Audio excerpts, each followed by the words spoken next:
ನಮಸ್ತೆ ಟಿವಿ 20 ಕನ್ನಡ ವಾಹಿನಿಗೆ ಸ್ವಾಗತ. ಬೆಳಗಾವಿ ಜಿಲ್ಲೆಯ ಸವದತ್ತಿ ತಾಲೂಕಿನ ಮುನವಳ್ಳಿ ಪಟ್ಟಣದ ಸೋಮಶೇಖರ ಮಠದ ಕಾರ್ಯಕ್ರಮಕ್ಕೆ ಆಗಮಿಸಿದ ಶಿವಲೀಲಾ ಚಿತ್ರತಂಡವು ಮಾಧ್ಯಮದ ಮುಂದೆ ತಮ್ಮ ಚಿತ್ರತಂಡ ಪಡುತ್ತಿರುವ ಕಷ್ಟದ ಬಗ್ಗೆ ಮಾತನಾಡಿದ್ದಾರೆ. ಟಿವಿ 20 ಕನ್ನಡ ನ್ಯೂಸ್ ಜೊತೆ ಮಾತನಾಡಿದ ಪದ್ಮಶ್ರೀ ಪುರಸ್ಕೃತೆ ಮಂಜಮ್ಮ ಜೋಗತಿ ಅವರು, ಶಿವಲೀಲಾ ಚಿತ್ರವು ಇದೇ ಜನವರಿ 1ನೇ ತಾರೀಕು ರಿಲೀಸ್ ಆಗಬೇಕಾಗಿತ್ತು. ಆದರೆ ನಮ್ಮ ಚಿತ್ರಕ್ಕೆ ಥಿಯೇಟರ್ಗಳು ಸಿಗ್ತಾ ಇಲ್ಲ. ದರ್ಶನ್ ಮತ್ತೆ ಸುದೀಪ್ ಇವರ ಸಿನಿಮಾಗಳು ರಿಲೀಸ್ ಆದ ಹಿನ್ನೆಲೆ ನಮ್ಮ ಈ ಶಿವಲೀಲಾ ಚಿತ್ರಕ್ಕೆ ಥಿಯೇಟರ್ ಸಿಗ್ತಾ ಇಲ್ಲ. ಆದಷ್ಟು ಇನ್ನೇನು ಕೆಲವೇ ದಿನದಲ್ಲಿ ನಮ್ಮ ಈ ಶಿವಲೀಲಾ ಚಿತ್ರವನ್ನ ಇಡೀ ರಾಜ್ಯದಾದ್ಯಂತ ನಾವು ಎಲ್ಲಾ ಥಿಯೇಟರ್ಗಳಿಗೂ ಕೂಡ ಬರುವ ಹಾಗೆ ಮಾಡ್ತೀವಿ ಮತ್ತು ಈಗಾಗಲೇ ನಮ್ಮ ಈ ಶಿವಲೀಲಾ ಚಿತ್ರವನ್ನ ಇದೇ ಬೆಳಗಾವಿ ಅಧಿವೇಶನದಲ್ಲಿ ಸಭಾಧ್ಯಕ್ಷರು ಆದ ಯುಟಿ ಖಾದರ್ ಮತ್ತು ಡಿಸಿಎಂ ಡಿಕೆ ಶಿವಕುಮಾರ್ ಇನ್ನೂ ಹಲವು ಶಾಸಕರು ಸಚಿವರುಗಳು ನಮ್ಮ ಈ ಶಿವಲೀಲಾ ಚಿತ್ರದ ಪ್ರೋಮೋ ವೀಕ್ಷಣೆ ಮಾಡಿ ನಮಗೆ ಹರ್ಷ ವ್ಯಕ್ತಪಡಿಸಿದ್ದಾರೆ ಎಂದಿದ್ದಾರೆ. ಎಲ್ರಿಗೂ ನಮಸ್ಕಾರ, ಎಲ್ಲ ವೀಕ್ಷಕರಿಗೂ ನಮಸ್ಕಾರ. ಇವತ್ತು ನಾನು ಬೆಳಗಾವಿ ಜಿಲ್ಲೆಯ ಸವದತ್ತಿ ತಾಲೂಕಿನ ಮುನವಳ್ಳಿಗೆ ಬಂದಿದ್ದೀನಿ. ತುಂಬ ಖುಷಿ ಆಯ್ತು. ಇಲ್ಲಿ ಮಠಕ್ಕೆ ಮುರುಘಶ್ರೀ ಪ್ರಶಸ್ತಿ ಸ್ವೀಕಾರ ಮಾಡೋಣ ಅಂತ ಮಠಕ್ಕೆ ಬಂದಿದ್ದೆ, ಸೋಮಶೇಖರ ಮಠಕ್ಕೆ. ಇಲ್ಲಿ ನಮ್ಮ ಮಾಧ್ಯಮದ ಎಲ್ಲರೂ ಬಂದು ನನ್ನನ್ನು ಮಾತಾಡಿಸಿದ್ರು, ಅದು ತುಂಬ ಖುಷಿ ಆಯಿತು. ಈಗ ಅವರು ನನಗೊಂದು ಪ್ರಶ್ನೆ ಕೇಳ್ತಾ ಇದ್ದಾರೆ, ಶಿವಲೀಲಾ ಚಿತ್ರಕ್ಕೆ ಯಾಕೆ ಥಿಯೇಟರ್ಗಳು ಸಿಗ್ತಾ ಇಲ್ಲ ಅಂತ. ನಾನು ಏನಂತ ಹೇಳಿ, ಯಾಕೆ ಸಿಗ್ತಾ ಇಲ್ಲ ಅಂತ ಹೇಳಿದ್ರೆ ಏನಂತ ಹೇಳಬೇಕು, ನನಗೆ ಅರ್ಥ ಆಗ್ತಾ ಇಲ್ಲ. ಇವತ್ತು ಒಂದು 250-300 ಜನ ಮಂಗಳಮುಖಿಯರನ್ನ ಒಳಗೊಂಡು ಅಶೋಕ್ ಜೈರಾಮ್ ಅವರು ಬ್ಯಾನರ್ ಅಡಿಯಲ್ಲಿ ಅಶೋಕ್ ಅವರು ಇಷ್ಟು ದೊಡ್ಡ ಸಿನಿಮಾವನ್ನು ಮಾಡಿದ್ದಾರೆ. ಎಲ್ಲರನ್ನೂ ಹೊಸಬರನ್ನ ಹಾಕ್ಕೊಂಡು 1 ವರ್ಷಗಟ್ಟಲೆ ಅವರಿಗೆ ಟ್ರೈನಿಂಗ್ ಕೊಟ್ಟು ಇಷ್ಟೆಲ್ಲ ತರಬೇತಿ ಕೊಟ್ಟು ಸಿನಿಮಾವನ್ನು ತಯಾರು ಮಾಡಿದ್ದಾರೆ. ನಾವು 1ನೇ ತಾರೀಕು ಅನೌನ್ಸ್ ಮಾಡುವಾಗ ನಾವು ಈ ಉತ್ತರ ಕರ್ನಾಟಕದ ಕೆಲವು ಭಾಗಗಳಲ್ಲಿ ಪ್ರಚಾರಕ್ಕಾಗಿ ಬಂದಿದ್ವಿ. ನಾವು ಆವಾಗಲೇ ಎಲ್ಲ ಡೇಟನ್ನು ಪ್ರಚಾರ ಮಾಡಿ ಹೋಗಿದ್ವಿ. ಅದಾದ ನಂತರ ಇವೇನಿಗೆ ಬಂದಿದ್ದಾವೆ, ಮಾರ್ಕು 45, ಇನ್ನು ದರ್ಶನ್ ಸರ್ದು ಈ ಥರದ್ದು ಎಲ್ಲ ಪಿಕ್ಚರ್ಗಳು ಬಂದಿದ್ದಾವಲ್ಲ, ಅವು ಆಮೇಲೆ ನಮಗೆ ಗೊತ್ತಾಗಿದ್ದು. ನಾವು ದಿನಾಂಕ ನಿಗದಿ ಮಾಡಿಬಿಟ್ಟಿದ್ದೀವಿ ಅಂತ ನಾವು 1ನೇ ತಾರೀಕು ಬಿಡುಗಡೆ ಮಾಡೋಣ ಅಂದರೆ ನಮ್ಗೆ ಥಿಯೇಟರ್ಗಳು ಸಿಗಲಿಲ್ಲ. ಬೆಂಗಳೂರಿನಲ್ಲಿ ಫಸ್ಟ್ ಡೇ ಒಂದೇ ಥಿಯೇಟರ್ ಸಿಕ್ತು, ಆಮೇಲೆ 2 ಥಿಯೇಟರ್ಗಳು ಸಿಕ್ಕು. ಆ 3 ಥಿಯೇಟರ್ನಲ್ಲಿ ಒಂದೊಂದೇ ಶೋಗೆ ನಮಗೆ ಅವಕಾಶ ಸಿಕ್ಕಿರೋದಲ್ಲಿ ಸಿನಿಮಾ ತುಂಬ ಚೆನ್ನಾಗಿದೆ. ಅಂಥ ಒಂದು ಅದ್ಭುತವಾದ ಸಿನಿಮಾಕ್ಕೆ ಥಿಯೇಟರ್ಗಳು ಕೊಡ್ತಾ ಇಲ್ಲ. ಥಿಯೇಟರ್ಗಳು ಕೇಳಿದರೆ ನಿಮ್ಮಂಥವ್ರ ಸಿನಿಮಾ ಯಾರು ನೋಡ್ತಾರೆ, ತೃತೀಯ ಲಿಂಗಿಗಳ ಸಿನಿಮಾ ಯಾರು ನೋಡ್ತಾರೆ ಅಂತ ಒಂದು ಕಡೆ. ಆದರೆ ಒಂದು ಕಡೆ ಥಿಯೇಟರ್ ಕೊಡೋದಕ್ಕೆ ತಯಾರಿದ್ದರೆ ಅವರೊಟ್ಟು ತ್ರಿಬಲ್ ಕೇಳ್ತಾರೆ. ಎಲ್ಲಿಂದ ತಂದು ಕೊಡೋದು? ಇಷ್ಟೆಲ್ಲ ನಮ್ಮ ಡೈರೆಕ್ಟ್ರು ಹೊಲ ಮಾರಿ ಮನೆ ಮಾರಿ ಎಲ್ಲ ಮಾಡಿಕೊಂಡು ಈ ಒಂದು ಸಿನಿಮಾವನ್ನು ತಯಾರು ಮಾಡಿದರೆ ಇಡೀ ಸಿನಿಮಾದ ಇತಿಹಾಸದಲ್ಲೇ ಮೊಟ್ಟ ಮೊದಲಿಗೆ ಈ ಥರದ ಒಂದು ಸಿನಿಮಾ ಬಂದಿರೋದು ಕರ್ನಾಟಕದಲ್ಲಿ. ಅದರಲ್ಲೂ ಬೆಳಗಾವಿಯ ಅಧಿವೇಶನದಲ್ಲಿ ಯುಟಿ ಖಾದರ್ ಅವರು ಸಭಾಪತಿಗಳು ಈ ಸಿನಿಮಾದ ಬಗ್ಗೆ ಧ್ವನಿ ಎತ್ತಿ ಮಾತಾಡಿದ್ದು.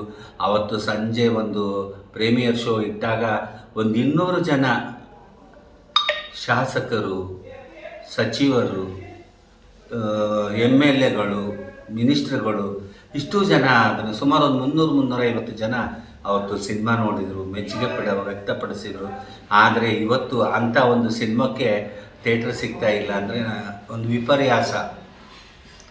ನಮ್ಮ ಕನ್ನಡ ಎಲ್ಲೋ ಹೋಗ್ತಾ ಇದೆ, ಕನ್ನಡ ಚಿತ್ರರಂಗ ಎಲ್ಲೋ ಹೋಗ್ತಾ ಇದೆ, ಕಲಾವಿದರು ಎಲ್ಲೋ ಹೋಗಬೇಕು ಅನ್ನೋದೇ ಒಂದು ದೊಡ್ಡ ಪ್ರಶ್ನೆ ಆಗಿದೆ. ದಯವಿಟ್ಟು ನಮ್ಮ ಸಿನಿಮಾಕ್ಕೆ ಥಿಯೇಟರ್ಗಳು ಬೇಕು ಅಂತ ನಾನು ನಾಳೆ 11ನೇ ತಾರೀಕು ಬೆಂಗಳೂರಿನ ಫ್ರೀಡಮ್ ಶೋನಲ್ಲಿ ನಾವೊಂದು ಹೋರಾಟವನ್ನು ಹಮ್ಮಿಕೊಂಡಿದ್ದೀವಿ. ಅವತ್ತು ಕನ್ನಡ ಪರ ಸಂಘಗಳು, ನನ್ನ ಸಮುದಾಯದ, ಜ್ಯೋತಿ ಸಮುದಾಯದ ಅವರು ಎಲ್ಲರೂ ಬರ್ತಾರೆ. ಆಮೇಲೆ ಮಹಿಳಾ ಪ್ರತಿನಿಧಿಗಳು, ಪುರುಷರು ಎಲ್ಲರೂ ಅವತ್ತು ಬಂದು ಆ ಹೋರಾಟಕ್ಕೆ ಧ್ವನಿಗೂಡಿಸ್ತೀವಿ. ಯಾಕೆ ನಿಮಗೆ ಥಿಯೇಟರ್ ಕೊಡ್ತಾ ಇಲ್ಲ ಅಂತ ಹೋರಾಟವನ್ನು ಫ್ರೀಡಮ್ ಪಾರ್ಕಲ್ಲಿ ಆ ಹೋರಾಟವನ್ನು ಮಾಡಬೇಕಂತ ನಿರ್ಧಾರ ಮಾಡಿದ್ದೀವಿ. ನಾವು ಭಾನುವಾರ ಬೆಳಗ್ಗೆ ಆ ಹೋರಾಟವನ್ನು ಪ್ರಾರಂಭ ಮಾಡ್ತಾ ಇದ್ದೀವಿ. ದಯವಿಟ್ಟು ಈ ಒಂದು ಹೋರಾಟಕ್ಕೆ ತಮ್ಮೆಲ್ಲರ ಅಂದರೆ ಈ ಮೀಡಿಯಾದವರೆಲ್ಲರೂ, ಪತ್ರಿಕೆಯವರೆಲ್ಲರೂ, ಜನಸಾಮಾನ್ಯರೆಲ್ಲರೂ ಬಂದು ಈ ಒಂದು ಹೋರಾಟಕ್ಕೆ ನಮಗೆ ಬೆಂಬಲ ನೀಡಬೇಕು ಅಂತ ನಾನು ಕೇಳ್ಕೊಳ್ತಾ ಇದ್ದೀನಿ. ಅದ್ಭುತವಾದಂಥ ಸಿನಿಮಾ ಕೊನೆಯ ಸನ್ನಿವೇಶದಲ್ಲಂತೂ ಗಂಡು ಮಕ್ಕಳು ಗಲ್ಲ ಹೊಡ್ಕೊಂಡು ಹೊರಗೆ ಬರಬೇಕು. ಆ ಥರದ ಪ್ರಶ್ನೆಗಳು ರಾಜಕೀಯಕ್ಕೆ ಮತ್ತು ಸಮಾಜಕ್ಕೆ ಆಮೇಲೆ ಉಳಿದ ಪ್ರೇಕ್ಷಕರಿಗೆ ಅಂತಂಥ ಪ್ರಶ್ನೆಗಳನ್ನು ಹಾಕಿದ್ದಾರೆ. ನಿಜವಾಗೂ ಒಂದು ಸಾರಿ ನೀವು ಅಲ್ಲಿ ಬಂದು ಸಿನಿಮಾ ನೋಡಿದ್ರಾಗೆ ಅಲ್ಲಿ ಆಗ್ತಕ್ಕಂಥ ಪ್ರಶ್ನೆಗಳಿಗೆ ನಿಮ್ಮಲ್ಲಿ ಉತ್ತರ ಇದೆಯಾ ಅಂತ ಒಂದು ಆತ್ಮಾವಲೋಕನ ಮಾಡ್ಕೋಬೇಕು. ಅಂಥ ಒಂದು ಅದ್ಭುತ ಸುಮಾರು 25 ನಿಮಿಷಗಳ ಕಾಲ ಇದೆ ಅದು ಕೊನೆ ಸೀನು. ಆದರೆ ಅಷ್ಟು ಹೊತ್ತು ಐತಿ ಅಂತಲೇ ಗೊತ್ತಾಗಂಗಿಲ್ಲ, ಅಷ್ಟು ಕುತೂಹಲದಿಂದ ತಗೊಂಡು ಹೋಗ್ತಾ ಇರುತ್ತೆ ಸಿನಿಮಾ. ಅಂಥ ಒಂದು ಒಳ್ಳೆ ಸಿನಿಮಾ ಇದು. ಸಿನಿಮಾ ಅಂದರೆ ಒಂದು ಕತೆ ಅಲ್ಲ, ಇದೊಂದು ಸ್ಕ್ರೀನ್ ಪ್ಲೇ ಅಲ್ಲ, ಒಂದು ಘಟನೆಗಳು. ಈಗ ನಿಮ್ಮ ಜೀವನದಲ್ಲಿ ಏನಾಯಿತು, ಇವ್ರ ಜೀವನದಲ್ಲಿ ಏನಾಯಿತು, ಇವ್ರ ಜೀವನದಲ್ಲಿ ಏನಾಯಿತು ಅನ್ನೋ ಒಂದು ಘಟನೆಗಳನ್ನು ಹಿಡ್ಕೊಂಡು ಒಂದು ಸಿನಿಮಾವನ್ನು ಮಾಡಿರ್ತಕ್ಕಂಥದ್ದು ಅದ್ಭುತ ಸಿನಿಮಾ. ದಯವಿಟ್ಟು ಆ ಸಿನಿಮಾಕ್ಕೆ ಪ್ರೋತ್ಸಾಹ ಕೊಡ್ರಿ ಅಂತ ಮತ್ತೊಮ್ಮೆ ಕೈ ಮುಗಿದು ಕೇಳ್ಕೊಳ್ತೀನಿ. ಶಿವಲೀಲಾ ಚಿತ್ರಕ್ಕಾಗಿ ಉತ್ತರ ಕರ್ನಾಟಕದ ಜನ ನಿರೀಕ್ಷೆಯಲ್ಲಿದ್ದಾರೆ. ಉತ್ತರ ಕರ್ನಾಟಕದ ಜನತೆಗೆ ಏನು ಹೇಳ್ತಾರೆ? ಉತ್ತರ ಕರ್ನಾಟಕದ ಜನತೆ ಅಂದರೆ ಆ ಜನತೆಗೆ ಏನು ಹೇಳ್ಬೇಕೋ ನಮ್ಗೆ ಗೊತ್ತೇ ಇಲ್ಲ. ಮೃದು ಸ್ವಭಾವದವರು, ಮಾತೃ ಸ್ವರೂಪಿಯರು, ಅಂತಃಕರಣೆ ಒಳ್ಳೆಯವರು ಉತ್ತರ ಕರ್ನಾಟಕದವ್ರು ಅಂತಂದರೆ ಕಲ್ಮಶ ಇಲ್ಲದಂಥ ಜನಗಳು ಅಂತ ಹೇಳೋದಕ್ಕೆ ತುಂಬ ಇಷ್ಟಪಡ್ತೀನಿ. ಅದು ಒಳ್ಳೆದನ ಆಗಿರಲಿ ಕೆಟ್ಟದ್ದನ ಆಗಿರಲಿ ದಯವಿಟ್ಟು ಅದನ್ನೆಲ್ಲವನ್ನು ಬೇಗ ಒಪ್ಕೊಂಡ್ಬಿಡ್ತಾರೆ, ಅಷ್ಟು ಮುಗ್ಧರು ನಮ್ಮ ಉತ್ತರ ಕರ್ನಾಟಕದವರು. ಆದರೂ ಕಲೆ ಅಂದರೆ ತುಂಬ ಪ್ರೀತಿ, ಕಲಾವಿದರಂದರೆ ಇನ್ನೂ ಪ್ರೀತಿ. ಇವೆಲ್ಲ ಸಂಸ್ಕಾರ ಸಂಸ್ಕೃತಿ ನಮ್ಮ ಉತ್ತರ ಕರ್ನಾಟಕದಲ್ಲಿರತಕ್ಕಂಥ ಮಠಗಳಿಂದ ಅಲ್ಲಿಯ ಜನಗಳಿಗೆ ಸಿಕ್ತು ಅಂತ ಹೇಳೋದಕ್ಕೆ ನನಗೆ ಖುಷಿ ಆಗ್ತಾ ಇದೆ. ದಯವಿಟ್ಟು ಮುಂದಿನ ದಿನಗಳಲ್ಲಿ ಉತ್ತರ ಕರ್ನಾಟಕ ಅಲ್ಲ, ಇಡೀ ಕರ್ನಾಟಕದ ತುಂಬ ಈ ಸಿನಿಮಾವನ್ನು ಬಿಡುಗಡೆ ಮಾಡ್ತೀವಿ. ಆವಾಗ ನೀವು ನಿಮ್ಮವರು, ನಿಮ್ಮ ಗೆಳೆಯರನ್ನು, ನಿಮ್ಮ ಕುಟುಂಬದವರನ್ನು ಕರ್ಕೊಂಡೋಗಿ ಆ ಸಿನಿಮಾವನ್ನು ನೋಡಬೇಕಂತ ಕೇಳ್ಕೊಳ್ತೀನಿ. ನಮಸ್ಕಾರ, ನಾನು ನಿಮ್ಮ ಪ್ರೀತಿಯ ಕಲಾವಿದ ಭೀಮರಾವ್ ಅಲಿಯಾಸ್ ಭೀಮವ್ವ, ಶಿವಲೀಲಾ ಚಿತ್ರತಂಡದಿಂದ.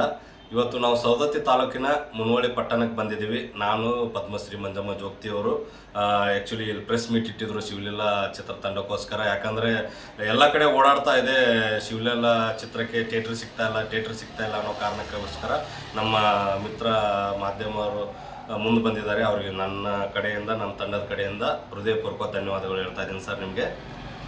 ಸರ್, ಈ ಫಿಲ್ಮಲ್ಲಿ ಪ್ರೊಡ್ಯೂಸರ್ ಮತ್ತು ಡೈರೆಕ್ಟರ್ ಯಾರಿದ್ದಾರೆ ಸರ್? ಸರ್, ಈ ಸಿನಿಮಾದಲ್ಲಿ ಅಶೋಕ್ ಜಯರಾಮ್ ಅಂತೇಳಿ ಡೈರೆಕ್ಟರ್ ಕಮ್ ಪ್ರೊಡ್ಯೂಸರ್ ಸರ್ ಅವರು. ಸೊ ಡ್ಯಾನ್ಸ್ ಮಾಸ್ಟ್ರು ಅವರೇ, ಒಂದಿಷ್ಟು ಸೀಕ್ವೆನ್ಸ್ ಎಲ್ಲ ಮಾಡಿದ್ವಿ. ಅವರು ಎಲ್ಲ ಆಲ್ ಇನ್ ಒನ್ ಹೇಳೋಕ್ಕೆ ಇಷ್ಟಪಡ್ತೀನಿ ಸರ್. ಅಶೋಕ್ ಜಯರಾಮ್ ಅಂತೇಳಿ. Sir, villain sir? ವಿಲನ್ನು ನಾನು ಭೀಮರಾವು ಮತ್ತು ಧನುಷು ಮತ್ತು ಮಂಗಳಮುಖಿಯರು, ಒಂದಿಷ್ಟು ರಾಶಿ, ಚೇತನು, ಒಂದಿಷ್ಟು ಜನ ಇದ್ದಾರೆ. ಒಂದು ನಮ್ಮ ಟೀಮ್ ಇದೆ, ವಿಲನ್ ಟೀಮ್ ಅಂತೇಳಿ. ಸರ್, ಇವಾಗ ಈ ಫಿಲಮಲ್ಲಿ ಮುಖ್ಯ ಪಾತ್ರದಲ್ಲಿ ಯಾರು ಮಾಡಿದ್ದಾರೆ ಸರ್? ಆ್ಯಕ್ಚುಲಿ ಮುಖ್ಯ ಪಾತ್ರ ಅಂದರೆ ನೀವೆಲ್ಲ ನೋಡಿರ್ತೀರ, ನಮಗೆ ಬಿಗ್ ಬಾಸ್ ಅಂತ ಹೇಳ್ಬೋದು, ನಮ್ಮ ಬೆನ್ನೆಲುಬು ಅಂತ ಹೇಳ್ಬೋದು. ನಮ್ಮ ಶಿವಲೀಲಾ ಚಿತ್ರಕ್ಕೆ ಒಂದು ಹಾರ್ಟ್ ಅಂತ ಹೇಳ್ಬೋದು, ಹೃದಯ ಇದ್ರೇ ಇಡೀ ಬಾಡಿ ಇರುತ್ತೆ. ಅದು ಪದ್ಮಶ್ರೀ ಮಂಜಮ್ಮ ಜೋಗ್ತಿಯವರು ಮುಖ್ಯ ಪಾತ್ರದಲ್ಲಿ ಇದರಲ್ಲಿ ಅಭಿನಯಿಸಿದ್ದಾರೆ. ಇಷ್ಟು ಹೇಳಕ್ಕೆ ಇಷ್ಟಪಡ್ತೀನಿ ಸರ್. ಸರ್, ಇವಾಗ ಈ ಶಿವಲೀಲಾ ಚಿತ್ರದಲ್ಲಿ ಹೀರೋ ಮತ್ತು ಹೀರೋನಿ ಯಾರು ಸರ್? ಸರ್, ಈ ಶಿವಲೀಲಾ ಚಿತ್ರಕ್ಕೆ ನೀವೆಲ್ಲ ನೋಡಿರ್ತಾರೆ, ಇನ್ಸ್ಟಾಗ್ರಾಮ್ ಸ್ಟಾರ್ ನಮ್ಮ ದಚ್ಚು ದಿವಾಕರ್ ಅವರು. 1.5 ಕೋಟಿ ಮಿಲಿಯನ್ ಅವ್ರದ್ದು ಫಾಲೋವರ್ಸ್ ಇದ್ದಾರೆ. ಅವರಿಂದ ಇಡೀ ನಮ್ಮ ಉತ್ತರ ಕರ್ನಾಟಕ, ಆಮೇಲೆ ಆ ಕಡೆ ಮೈಸೂರು, ಮಂಡ್ಯ, ಆ ಕಡೆ ಎಲ್ಲ ಅವ್ರ ಇನ್ಸ್ಟಾಗ್ರಾಮ್ ಮೂಲಕ ನಮ್ಮ ಶಿವಲೀಲಾ ಪ್ರತಿ ಸಣ್ಣ ಮಕ್ಕಳಿಗೂ ಗೊತ್ತಾಗುತ್ತೆ ಸರ್. ಶಿವಲೀಲಾ ಯಾವಾಗ ರಿಲೀಸ್, ಶಿವಲೀಲಾ ಯಾವಾಗ, ಅಷ್ಟು ಪಾಪ್ಯುಲರ್ ಆಗಿದೆ ಬಿಕಾಸ್ ಆಫ್ ದಚ್ಚು ದಿವಾಕರ್ ಅವರಿಂದ. ಸೊ ಅವರು, ಧನುಷ್ ಅವರು, ನಮ್ಮ ಇಡೀ ಎಂಟೈರ್ ಟೀಮು ಸತತವಾಗಿ ನಾವು 1.5 ತಿಂಗಳು ಮನೆ ಬಿಟ್ಟು ಪ್ರಮೋಷನ್ ಮಾಡಿದ್ದೀವಿ ಸರ್. ಹೀರೋನಿ ಬಂದುಬಿಟ್ಟು ಆ್ಯಕ್ಚುಲಿ ಸಸ್ಪೆನ್ಸ್ ಇದೆ ಸರ್, ಅದು ಹೇಳಂಗಿಲ್ಲ. ನೀವು ಬಂದು ಸಿನಿಮಾ ನೋಡಿದ್ರೆ ನಿಮ್ಗೆ ಗೊತ್ತಾಗುತ್ತೆ. ಯಾರೂ ಬಿಟ್ಕೊಟ್ಟಿಲ್ಲ ಹೀರೋನಿ ಬಗ್ಗೆ, ಅದಕ್ಕೆ ಸಿನಿಮಾ ಬಂದು ನೋಡಿ ಸರ್ ಎಲ್ಲರೂ. ಓಕೆ ಸರ್, ಈ ಫಿಲ್ಮ್ ಎಲ್ಲೆಲ್ಲಿ ಶೂಟ್ ಆಗಿದೆ sir? Sir, actually cinema start ಮಾಡಿದ್ದು ಫಸ್ಟ್ ನಮ್ಮ ಎಲ್ಲರ ಆರಾಧ್ಯ ದೇವ ಇವತ್ತು ಆ್ಯಕ್ಚುಲಿ ಗುರುವಾರ ಇದೆ. ಗುರು ರಾಘವೇಂದ್ರ ಸ್ವಾಮಿಯಿಂದ ಅಲ್ಲಿಂದ ನಮ್ಮ ಡೈರೆಕ್ಟರ್ ಸ್ಟಾರ್ಟ್ ಮಾಡಿದ್ರು. ನಾವು ಫಸ್ಟ್ ಲೈನೇ ಅಲ್ಲಿಂದ ಬರ್ತಿದ್ರು ನಮ್ಮ ಡೈರೆಕ್ಟ್ರು ಅಶೋಕ್ ಜಯರಾಮ್ ಸರು. ಅಲ್ಲಿಂದ ಸ್ಟಾರ್ಟ್ ಮಾಡಿ ಸತತವಾಗಿ 3 ವರ್ಷ ಮಂತ್ರಾಲಯದಲ್ಲಿ ಮಾಡಿದ್ವಿ, ಬೆಂಗಳೂರಲ್ಲಿ ಮಾಡಿದ್ವಿ, ಮತ್ತು ನಮ್ಮ ಕೆಂಪಮ್ಮ ದೇವಸ್ಥಾನ ತುಮಕೂರಲ್ಲಿ ಮಾಡಿದ್ವಿ, ಮಂಗಳೂರಲ್ಲಿ ಬೀಚಲ್ಲಿ ಮಾಡಿದ್ದೀವಿ, ಇನ್ನೂ ಹಲವಾರು ನಮ್ಮ ಸೌದತ್ತಿ ಕಡೆ ಮಾಡಿದ್ದೀವಿ, ಮತ್ತು ಇಲ್ಕಲ್ ಕಡೆ ಮಾಡಿದ್ದೀವಿ, ಮತ್ತು ಹೊಸಪೇಟೆಯಲ್ಲಿ ಮಾಡಿದ್ದೀವಿ. ಸುಮಾರು ಕಡೆ ಮಾಡಿದ್ದೀವಿ ಸರ್ 3 ವರ್ಷದಿಂದ.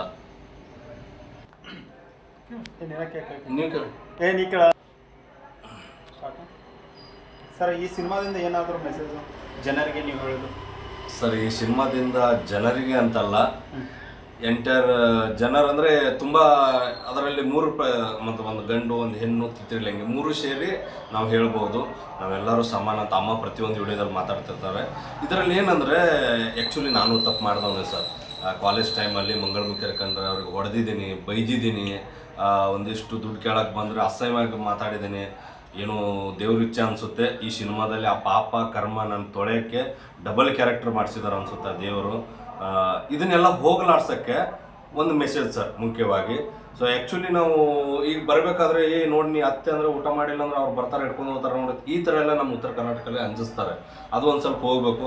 ಆಮೇಲೆ ಎಲ್ಲರೂ ಸಮಾನತೆ, ಮಂಗಳಮುಖಿಯರು ಬರೀ ಲೈಂಗಿಕ ಕ್ರಿಯೆ, ಭಿಕ್ಷಾಟನೆ ಮತ್ತು ಅದು ಇದು ಕೆಟ್ಟದ್ದೆಲ್ಲ ನಿಮಗೆ ಗೊತ್ತು, ಅದಕ್ಕೆ ಸೀಮಿತ ಅಲ್ಲ ಸರ್. ಅವರಲ್ಲಿ ಒಂದು ಮನಸ್ಸಿದೆ, ಅವರು ಒಂದು ಏನೋ ಈ ಆ್ಯಕ್ಚುಲಿ ನಮ್ಮ ಸಿನಿಮಾದಲ್ಲಿ ಎಲ್ಲರೂ ಟ್ರೈನಿಂಗ್ ಕೊಟ್ಟೆ ಕಲ್ತಿದ್ದು ಸರ್. ಅಮ್ಮನ ಒಂದಿಷ್ಟು ಜನ ಬಿಟ್ಟರೆ ಒಂದು 6 ತಿಂಗಳು ಟ್ರೈನಿಂಗ್ ಕೊಟ್ಟಿದ್ದೀವಿ ಎಲ್ಲರಿಗೆ. ಅವ್ರು ಏನಂದರೆ ಏನೂ ಬರ್ತಿರ್ಲಿಲ್ಲ. ಇವಾಗ ಅವರೇ ನಿಂತಲ್ಲೇ ಡೈಲಾಗ್ ಕೊಡೋದು ಎದುರು ಜನಗಳಿಗೆ ಅಳಿಸ್ತಾರೆ ಸರ್, ಆ ಥರ ಡೈಲಾಗ್ ಹೊಡಿತಾರೆ. ಸೊ ಬಿಕಾಸ್ ಆಫ್ ಸಮಾನತೆ. ಸೊ ಅವ್ರು ನಮಗೊಂದು ಡ್ಯಾನ್ಸ್ ಕ್ಲಾಸ್ ಇದೆ, ನಿಮಗೊಂದಿದೆ, ನಿಮಗೊಂದು ಸ್ಟೇಜ್ ಇದೆ, ನಮಗೊಂದು ಸ್ಟೇಜ್ ಇದೆ ಹೆಣ್ಮಕ್ಳಿಗೆ. ಬಟ್ ಅವ್ರಿಗಂತ ಯಾವುದು ಸ್ಟೇಜ್ ಇಲ್ಲ ಸರ್. ಅಂದ್ರೆ ಈಗ ನಾನ್ ಆಕ್ಟಿಂಗ್ ಇಂದ ಮಂಗಳಮುಖಿ ಇದರಲ್ಲಿ ಆಕ್ಟಿಂಗ್ ಮಾಡಿದಾರಲ್ಲ ಸರ್, ಅವಾಗ ನಿಮ್ಗೆ ಆಕ್ಟಿಂಗ್ ಮಾಡೋ ಟೈಮ್ದಾಗ ಅವ್ರಿಗೆ ಹೆಂಗ್ ನೀವು ಇದನ್ನ ಫೇಸ್ ಮಾಡಿ? ತುಂಬಾ ಕಷ್ಟ ಸರ್. ಯಾಕಂದ್ರೆ ಏನು ಗೊತ್ತೇ ಇರಲ್ಲ ಅವರಿಗೆ. ಬರ್ತಾ ಬರ್ತಾ ಒಂದು 6 ತಿಂಗಳಲ್ಲಿ ಎಲ್ಲ ಕಲ್ತರು. ಆಮೇಲೆ ಅದು ಒಂದಿಷ್ಟು ಬೇಸಿಕ್ ಎಲ್ಲ ಕಲ್ತ ಮೇಲೆ ಆಮೇಲೆ ಅವ್ರ ಇವಾಗ ಎಕ್ಸ್ಪರ್ಟ್ ಆಗಿದ್ದಾರೆ ಸರ್. ಸೂಪರ್ ಫಾಸ್ಟ್ ಆಗಿದ್ದಾರೆ. ಆರ್ಡಿನರಿ ಬಸ್ ಹೋಗಿ ಸೂಪರ್ ಫಾಸ್ಟ್ ಬಸ್ ಆಗಿದ್ದಾರೆ ಇವಾಗ ಎಲ್ಲರೂ.